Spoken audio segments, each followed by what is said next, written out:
attributes. Tracy, back to you. All right, Dawn, thanks. Well, that's the story. Now we've got more for you. With me is Dr. Nicole Lipkin, a clinical psychologist, and Kelly Bliss, a lifestyle coach and author of Plus Size Yellow Pages book and website, and you're also the owner of Plus Size Yellow Pages. Thanks for being with us. Thank you. So tell me your initial reaction to that study. My initial reaction was mixed. At first, there is some truth to the research. However, I think the research really missed a lot. It missed the idea that it didn't look at developing confidence. It didn't look at self-esteem, your comfort with yourself, investing in your health. So I think the article really missed a lot of what really contributes to wealth and just health. Right. Kelly, what do you think? I think there's a lot of hope to be had when you look at the difference between the headline, which says thinner equals richer, and the actual article, which says healthier equals richer. And there's a big distinction that we need to make here. So often people just assume thinner is healthier, and the truth is you're as healthy as you can be on any given day when you have your actions of self-care on that day. As a lifestyle coach, I work with people. Oftentimes they come to me wanting to lose weight. When they change their focus to self-care instead of losing weight, what happens is they get healthier, they free up a bunch of energy, they may or may not get thin, and oftentimes they end up starting companies and businesses with all the energy that they have freed up because they're not constantly fighting the battle of the bulge. And isn't it true that even if we can believe a grain of salt in this study, that we can all better present ourselves, whether we're size 6 or 16, we have to feel good about ourselves so that other people perceive us as successful and then in turn get the better job and working more, all of that. Absolutely. I really think it's about investing in your overall health. And health, again, includes mental health, emotional health, behavioral health, social health.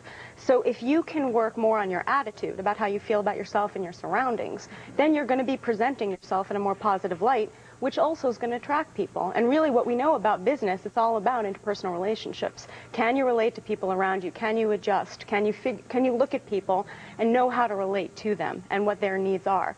So I really think it revolves around that. Right. So Kelly, so how does a plus size person do that? Because the tide is against you. Well, it is true that there is prejudging or prejudice about plus size, and it's also true that statistically, the larger you are, you have a decrease in amount of money statistically. But statistics is everybody. What each person needs to do is focus on their own body, their own self, their own life. And in particular, one of the reasons that I went from a website of Plus Size Yellow Pages to a book of Plus Size Yellow Pages is so that you could find the business suits you need, whether you're small, medium, large, or very large, so that you could find the fitness equipment that you need as a plus size person. The bottom line is the better you take care of yourself and the more confident, as Nicole says, you are in yourself, you can make your individual story, and then the general statistic is not that important for you. And we continue to restate that it's health that we're talking about, because this was in the New York Times today. It was extra weight, higher costs, and it talked about life insurance premiums. But it's not necessarily weight, it's about health, right? Yes, however, some of the research has shown, and again, I think this is skewed, it doesn't take everything into account, that as obesity goes up, healthcare costs do go up. It's higher risk of depression, diabetes, heart disease.